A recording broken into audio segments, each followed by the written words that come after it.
দর্শক, আমরা এই মুহূর্তে দেখছিলাম যে সাধারণ শিক্ষার্থীরা কিন্তু পুলিশের ব্রেকেট ভেঙে সামনের দিকে অগ্রসর হওয়ার চেষ্টা করছে এবং পুলিশ কিন্তু কঠোর অবস্থান নিয়েছে এবং আইনশৃঙ্খলা বাহিনীর সদস্যরা এবং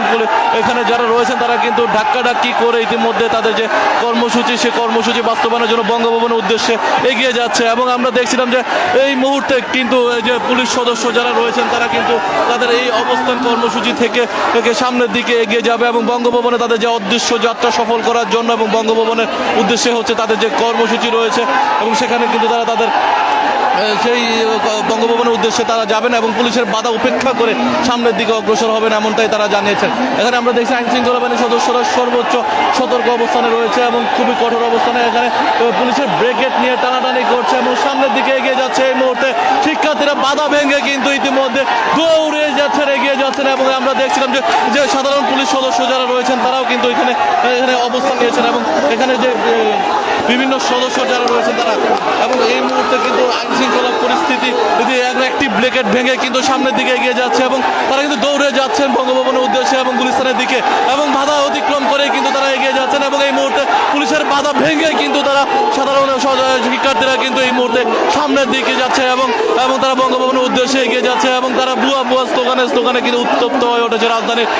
0 পয়েন্ট মুহূর্তে এবং হাজার হাজার শিক্ষার্থী কিন্তু ইতিমধ্যে এইখানে জড়ো হয়েছেন। তারা এই মুহূর্তে আমরা দেখছিলাম যে তারা গুলিস্তানের দিকে অগ্রসর হচ্ছেন এবং তারা সামনের দিকে এগিয়ে যাচ্ছেন এবং এই মুহূর্তে তারা পুলিশের বাধাটি ভেঙে একদম বাইতুল মুকাররমের গেট হয়ে বঙ্গভবনের দিকে উদ্দেশ্যে যাচ্ছেন এবং তারা বুয়া স্লোগানে উত্তপ্ত হয়ে উঠেছে রাজধানীর গুলিস্তান মোড় 0 পয়েন্ট মোড় থেকে এবং এখানে এই বঙ্গভবনের উদ্দেশ্যে তাদের শিক্ষার্থীরা আন্দোলনে যে তাদের যে বঙ্গভবনের সামনে রাষ্ট্রপতি বরাবর স্মারকলিপি জমা দিবেন এমনটাই তাদের দাবি ছিল এবং সেই দাবি বাস্তবায়নের লক্ষ্যে কিন্তু শিক্ষার্থীরা এবং আমরা দেখছিলাম যে পুলিশের সামনে অর্থাৎ তাদের যে প্রধান সমন্বয়ক অন্যতম একজন সমন্বয়ক ছিলেন হাসনাত আবদুল্লাহ, তিনি কিন্তু পুলিশের সামনে দাঁড়িয়েছেন এবং তিনি কথা বলছিলেন কয়েকজন শিক্ষার্থীদের সঙ্গে এবং তারা শিক্ষার্থীরা হচ্ছে তার কথা কিন্তু শুনেননি এবং সেই শিক্ষার্থীরা কিন্তু তাদের দাবি আদায়ের জন্য কিন্তু শিক্ষার্থীরা তাদের এই আন্দোলনে অগ্রসর হচ্ছে এবং আমরা এই মুহূর্তে দেখছি যে নারী শিক্ষার্থী যারা যত সামনে তাদের কিন্তু 3টি ব্লকে শৃঙ্খলভাবে তারা আন্দোলন করছিলেন এবং এখানে প্রথম ব্লকটিতে কিন্তু পুরো সেই শিক্ষার্থীরা ছেলে শিক্ষার্থীরা ছিলেন এবং তারা কিন্তু পুলিশের বাধা অতিক্রম করে সামনের দিকে এগিয়ে গিয়েছেন এবং তারা কিন্তু বঙ্গভবনের উদ্দেশ্যে তারা এই মুহূর্তে বাইতুল মুকাররমের দক্ষিণ গেটটিতে তারা জড়ো হয়েছেন এবং এই মুহূর্তে আমরা দেখছি নারী শিক্ষার্থী অর্থাৎ হাজার হাজার নারী শিক্ষার্থী কিন্তু ইতিমধ্যে এখানে জড়ো হয়েছেন এবং নারী শিক্ষার্থীরা কিন্তু তারা ইতিমধ্যে এই যে পুলিশের বাধা অতিক্রম করছেন এবং যে ব্রেকেটটি ছিল সেই ব্রেকেটটি ভেঙে কিন্তু সামনের দিকে এগিয়ে যাচ্ছেন এবং এই যে একটি অবস্থান কর্মসূচি এবং সেই অবস্থানে থেকে কিন্তু সাধারণ শিক্ষার্থীরা তাদের দাবি আদায়ের জন্য অনড় রয়েছেন এবং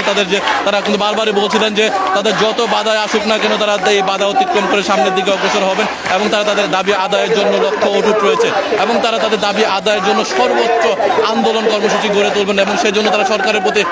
সুনির্দিষ্ট দৃষ্টি আকর্ষণ করছেন যেন সরকার অতি দ্রুত তাদের এই দাবিটি মেনে নিয়ে সংসদে বিল পাস